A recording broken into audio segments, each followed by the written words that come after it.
Alcatraz escape. In its heyday, it was the ultimate maximum security prison.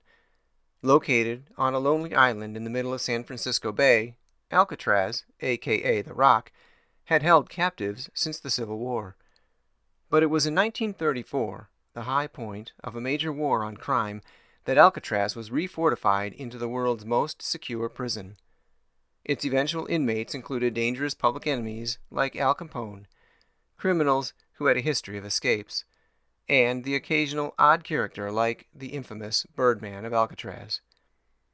In the 1930s, Alcatraz was already a forbidding place, surrounded by the cold, rough waters of the Pacific. The redesign included tougher iron bars, a series of strategically positioned guard towers, and strict rules, including a dozen checks a day of the prisoners. Escape seemed near impossible. Despite the odds, from 1934 until the prison was closed in 1963, 36 men tried 14 separate escapes.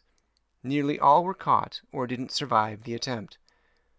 The fate of 3 particular inmates, however, remains a mystery to this day.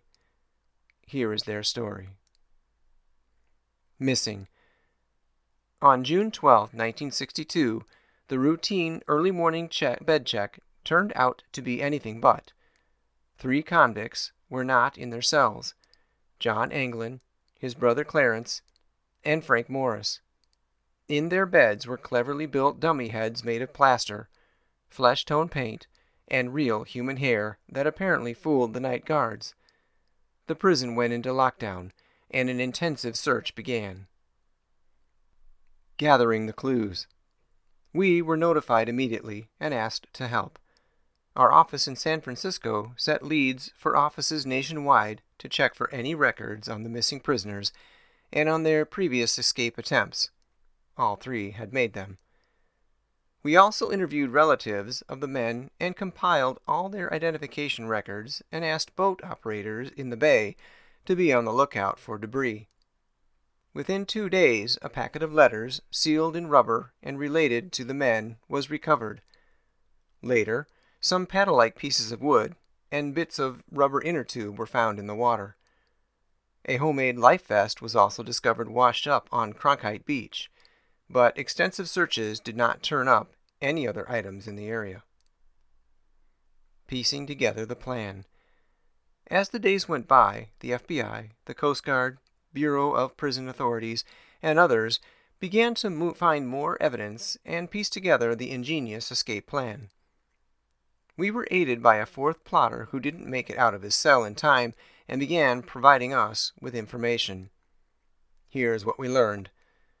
The group had begun laying plans the previous December when one of them came across some old saw blades. Using crude tools, including a homemade drill made from the motor of a broken vacuum cleaner, the plotters each loosened their air vents at the backs of their cells by painstakingly drilling closely spaced holes around the cover so the entire section of the wall could be removed. Once through, they hid the holes with whatever they could: a suitcase, a piece of cardboard, etc. Behind the cells was a common, unguarded utility corridor. They made their way down this corridor and climbed to the roof of their cell block inside the building, where they set up a secret workshop. There, taking turns keeping watch for the guards in the evening before the last count, see the crude periscope they constructed for the lookouts, they used a variety of stolen and donated materials to build and hide what they needed to escape. More than 50 raincoats that were stole or gathered were turned into makeshift life preservers, and a 6 by 14-foot rubber raft, the seams carefully stitched together and vulcanized by the hot steam pipes in the prison. The idea came from magazines that were found in the prisoners' cells. They also built wooden paddles and converted a musical instrument into a tool to inflate the raft. At the time, they were looking for a way out of the building. The ceiling was a good 30 feet high, but using a network of pipes, they climbed up and eventually pried open the ventilator at the top of the shaft. They kept it in place temporarily by fashioning a fake bolt out of soap. The escape. On the evening of June 11th, they were ready to go. The prison informant, though, did not have his ventilator grill completely removed and was left behind. The three others got into the corridor, gathered their gear, climbed up and out through the ventilator, and onto the prison roof. Then they shimmied down the bakery smokestack at the rear of the cell house, climbed over the fence, and snuck to the northeast shore of the island and launched their raft. What happened next remains a mystery. Did they make it across the bay, get to Angel Island, and then cross Raccoon Strait into Marin County as planned? Or did the wind and waves get the better of them? Solving the mystery. Plenty of people have gone to great lengths to prove that the men could have survived. But the question remains, did they? Our investigation at the time concluded otherwise, for the following reasons. Crossing the bay.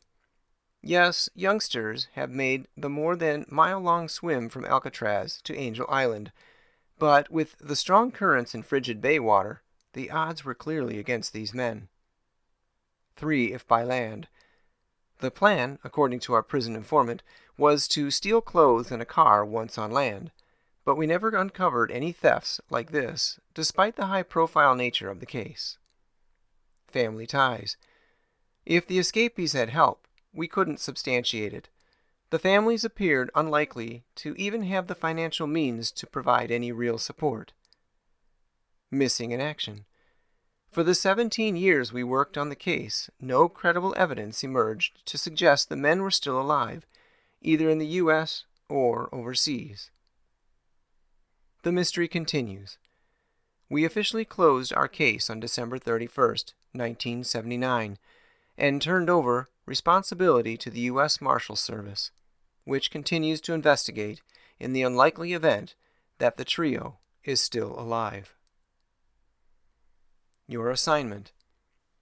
The essential question: is it possible for these three men to have survived their attempted escape? Why do you think it is or isn't possible? Write a 2-paragraph article answering this question. Include the title and your name. Paragraph 1 needs to be 4 to 6 sentences. What is Alcatraz? Where is it located? Why is it supposed to be impossible to escape from? Why would the escape? What was their plan? This paragraph is based on facts from research and the story.